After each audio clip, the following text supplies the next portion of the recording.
हाँ, और भी कुछ कुछ एवरेजेस दिए हुए हैं जो कि आप ऑलरेडी यहाँ पर इससे आप डायरेक्टली लर्न कर सकते हैं। अच्छा, नोट, यहाँ पर कुछ इंपॉर्टेंट नोट है। If the date of drawings is not given and accounting period is less than 6 month, अगर आपको डेट ऑफ ड्राइंग्स नहीं दिया हुआ है कि किस दिन पैसे ड्रॉ किए गए हैं और अकाउंटिंग पीरियड 6 महीने से कम का है, then the interest on total drawings is calculated for half of the accounting period. तो हम लोग सिर्फ 3 महीने का इंटरेस्ट कैलकुलेट करेंगे।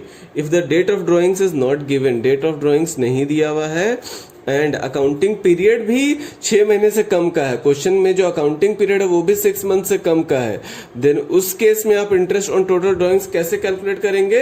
Half of the accounting period. तो यहाँ पे जब बोल रहा है 6 महीने का है अकाउंटिंग पीरियड, तो भाई जितना भी पीरियड है उसका हाफ कर लोगे। यहाँ 6 महीना है तो 3 हो जाएगा, 4 महीना रहेगा तो 2 का हो जाएगा। If the date of withdrawal is not given, और अगर डेट ऑफ विड्रॉल नहीं किया हुआ है, the interest on total drawings for the year is calculated for 6 month on the average basis.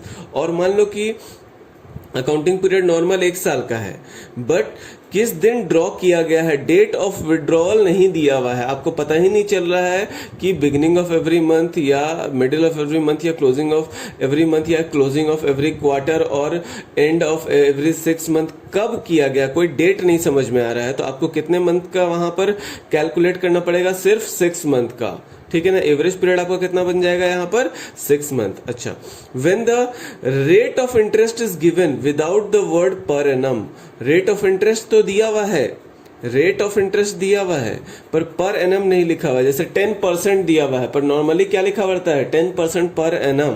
तो सिर्फ 10% दिया हुआ है, तो आपको वहां पर क्या करना पड़ेगा? पूरे साल का, कोई टाइम फैक्टर नहीं डालना पड़ेगा, सिर्फ अमाउंट इनटू रेट रख दोगे, रेट परसेंटेज, तो आपका काम हो जाएगा। जैसे अमाउंट है अगर 10,000 रुपीज तो 10,000, और अगर रेट है 10% तो 10 डिवाइडेड बाई 100। वहां पर आपको पीरियड का फ्रैक्शन नहीं करना पड़ेगा। क्यों? क्योंकि वहां पर भले ही डेट दिया हुआ रहे बट पर एनम वर्ड नहीं दिया हुआ है, ठीक है ना। इसके बाद इसके जर्नल एंट्रीज हम लोग देखते हैं कि इसके journal entries interest on drawings, जो कि हम लोग पहले भी पढ़ चुके हैं पर फिर से पढ़ेंगे। पार्टनर्स कैपिटल अकाउंट अगर फिक्स है तो हमें 2 तरीके का जर्नल एंट्री करना पड़ेगा। Partners current account debit to interest on drawings account. Partners current account fix capital method है तो ड्राइंग्स कहां पर जाएगा? Interest on drawings current account में जाएगा। इसलिए हमने क्या किया? Partners current account debit to interest on drawings account. और दूसरा journal entry interest on drawings account debit to profit and loss appropriation account.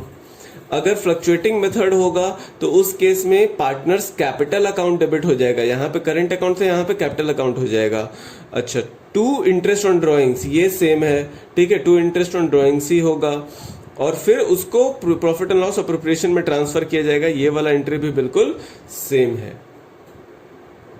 अब उसी के नेक्स्ट पेज पे इंटरेस्ट ऑन ड्राइंग से रिलेटेड सारा रूल्स एक जगह पर लिखा हुआ है।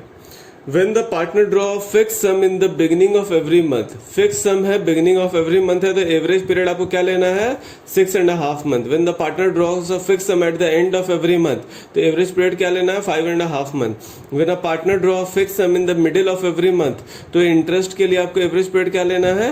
6 month। When the partner withdraw a fixed sum in the beginning of each quarter, तो 7.5 month। When the partner draw a fixed sum in the middle of each quarter, तो कितना लेना है? 6 month। When a partner withdraw a fixed sum at the end of each quarter, then 4.5 month. When a partner withdraw unequal amount on different dates, interest is calculated using simple method और product method। Amount unequal है, same amount नहीं है और dates भी different है, तब तो normal methods ही आपको लगाना होगा और कोई ऑप्शन नहीं है। अच्छा, when date of drawings are given and the interest is to be charged at the agreed rate per annum, interest is calculated on the basis of time। क्या बोल रहा है? डेट ऑफ ड्राइंग्स भी दिया हुआ है और इंटरेस्ट का एग्रीड रेट भी दिया हुआ है, पर एनम भी दिया हुआ है, तब तो नॉर्मल जैसे इंटरेस्ट का कैलकुलेशन होता है वैसे ही कर लो। If date of withdrawal is not given, date of withdrawal नहीं दिया हुआ है, the interest on total drawings for the year is calculated for 6 month on the average basis. Date of drawings नहीं है तो कितने मंथ्स का, 6 मंथ का। और अगर डेट ऑफ ड्राइंग्स है, सब कुछ है, पर मतलब रेट के साथ पर एनम वर्ड नहीं लिखा हुआ है, तो फिर टाइम को मत ध्यान देना, पूरे साल का इंटरेस्ट उस पर लगा देना। इसके बाद का जो टॉपिक है वो है पार्टनर सैलरी और कमीशन। तो सैलरी और commission to a partner is an appropriation of profit, मतलब प्रॉफिट जो बचता है उसमें से उनको अप्रोप्रिएट करते हैं, उसमें से उनको बांटते हैं। तो ये अप्रोप्रिएशन ऑफ प्रॉफिट है, वो चार्ज अगेंस्ट प्रॉफिट नहीं होता। सैलरी और कमीशन, सैलरी या कमीशन किसी पार्टनर की बात कर रहा है, पार्टनर वाला सैलरी या कमीशन। दस टू अलाउ सैलरी और commission to partner 2 condition should be met. तो सैलरी या कमीशन अगर पार्टनर को देना है तो 2 कंडीशन होने चाहिए। पार्टनरशिप डीड अलाउज इट, या तो पार्टनरशिप डीड बोलेगा, and firm has earn profit during the year. Partnership deed में मतलब क्वेश्चन में होना चाहिए, सैलरी का बात होना चाहिए, कमीशन का बात होना चाहिए, तभी आप दोगे। और दूसरा चीज आप क्या चेक करोगे कि ये जो पार्टनरशिप फर्म है इसने प्रॉफिट अर्न किया है या नहीं। Now, salary payable to each partner is normally stated as an amount. कितना सैलरी किस पार्टनर को देना है उसका अमाउंट नॉर्मली दिया हुआ रहता है। But commission payable to each partner is stated as a percentage of profit और सेल।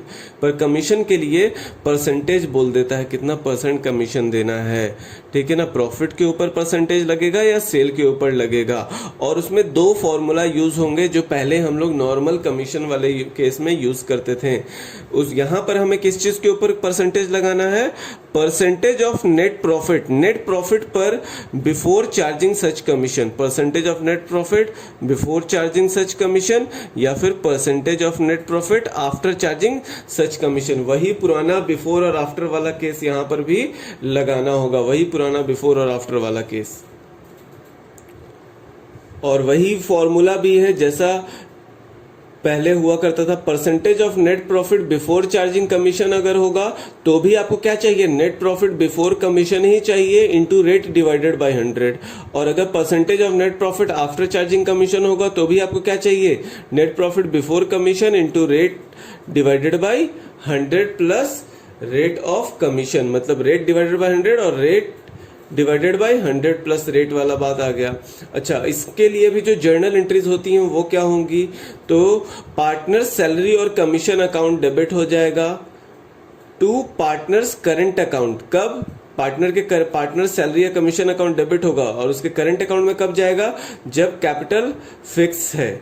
और अगर पार्टनर्स कैपिटल अकाउंट में कब जाएगा, जब कैपिटल फ्लक्चुएटिंग है।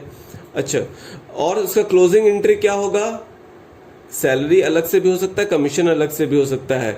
सिर्फ सैलरी हो तो आप क्या लिखोगे, partner salary account debit to partners current account fix case में, या फिर partner salary account debit to partners capital account fluctuating के केस में। और अगर कमीशन है तो partners commission account debit to partners current account fix case में, partners commission account debit to partners capital account fluctuating के केस में। और दोनों ही केस में दोनों ही को हमें उसको क्लोजिंग एंट्री वहां पर पास करना पड़ेगा, जो कि क्या होता है, profit and loss appropriation account debit to partner salary और कमीशन अकाउंट। वो एंट्री क्या होगा, profit and loss appropriation account debit to partner salary और कमीशन अकाउंट। अब इसी के बाद एक छोटा सा क्वेश्चन है जिसको हम लोग डिस्कस कर लेते हैं, समझने का कोशिश करना। अगर पीछे का पूरा रिवीजन रहेगा तुम्हारा यहाँ तक, जब तक मैंने आपको ये सारी बातें पढ़ाई हैं वहाँ से लेके पीछे तक अगर पूरा रिवीजन रखोगे तो ये वाला समझने में ज़्यादा प्रॉब्लम नहीं आएगा। X and Y are partner in a firm, X और Y पार्टनर फर्म में। X is to get salary, X को सैलरी देना है, कितना देना है, 10,000 रुपीज पर मंथ की बात कर रहा है। एंड कमीशन, उसी को कमीशन भी देना है 10% of the net profit before charging any commission, 10% of the net profit. और वो कौन सा वाला केस लगाना है इस बार आपको, before charging any commission. Y is to get salary of rupees 7,500 per month and commission of 10% on net profit after charging his commission. यहाँ पे आफ्टर वाला केस लगा दोगे।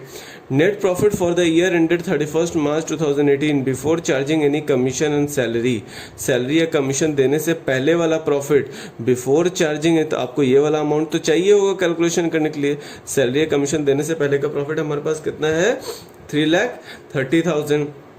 तो वही प्रॉफिट तो पहले हम लोगों को अपने पास क्रेडिट साइड पे रखना पड़ेगा। ये हमारा profit and loss appropriation account है। हमने वहाँ पे by profit and loss account कितना आया है हमारे पास 3,30,000। प्रॉफिट एंड लॉस अकाउंट से नेट प्रॉफिट आ गया 3,30,000। वहाँ से हमने पहले तो एक्स को सैलरी दिया 10,000 रुपीज़ पर मंथ। तो 10,000 रुपीज़ पर मंथ मतलब 12 महीने के लिए देना पड़ेगा। तो 10,000 इंटू 12 तो टोटल सैलरी कितना दिया जाएगा टू एक्सेस कैपिटल अकाउंट। और वो कहाँ जा रहा है एक्स कैपिटल अकाउंट में, करंट अकाउंट में क्यों नहीं, क्योंकि यहां पर क्वेश्चन में बोला नहीं है फिक्स्ड कैपिटल या फ्लक्चुएटिंग कैपिटल। तो हम लोग अजम्पशन क्या लेते हैं फ्लक्चुएटिंग कैपिटल। और फ्लक्चुएटिंग कैपिटल अगर अजम्पशन लेंगे तो किसके थ्रू होगा कैपिटल अकाउंट के थ्रू होगा। तो उसी तरीके से एक्स कैपिटल अकाउंट उसका सैलरी चला गया, वाई कैपिटल अकाउंट उसका सैलरी चला गया 7,500 इंटू 12 हो जाएगा वो भी। उसके बाद हमने एक्स का commission by excess commission account जा रहा है, उसका कैलकुलेशन किया 3,30,000 था और उसको बिफोर वाले फॉर्मूला से देना है। तो 3,30,000 इंटू रेट डिवाइडेड बाई 100। और वाई को जो कमीशन देना है उसको आफ्टर वाले केस से देना है। तो 3,30,000 इंटू 10 डिवाइडेड बाई 110। अब हमने 3,30,000 में से ये सारा अमाउंट को माइनस किया तो हमें क्या पता चलेगा कितना प्रॉफिट बचा हुआ है। और क्योंकि यहाँ पर दो पार्टनर थे पर इनके बीच का प्रॉफिट शेयरिंग रेशियो क्या है ये नहीं बताया था। तो अगर क्वेश्चन में प्रॉफिट शेयरिंग रेशियो नहीं दिया हुआ रहे तो जो बचा हुआ प्रॉफिट होता है वो हम लोग कैसे डिस्ट्रीब्यूट करते हैं इक्वली। तो 3,30,000 माइनस ऑल दिस अमाउंट करेंगे तो 57,000 आएगा। उस 57,000 को 1 इक्वली मतलब 1:1 के रेशियो में। तो कैलकुलेशन में क्या आ जाएगा 1:1 का अगर रेशियो इक्वल रेशियो कहलाता है 1:1। ठीक है, 2-3 पार्टनर होगा तो 1:1:1 ऐसा कहलाता है। ठीक है ना। तो हम लोग यहाँ क्या करेंगे 57,000 इंटू 1:1 है तो 1 और टोटल कितना हो जाएगा 2 तो 1/2।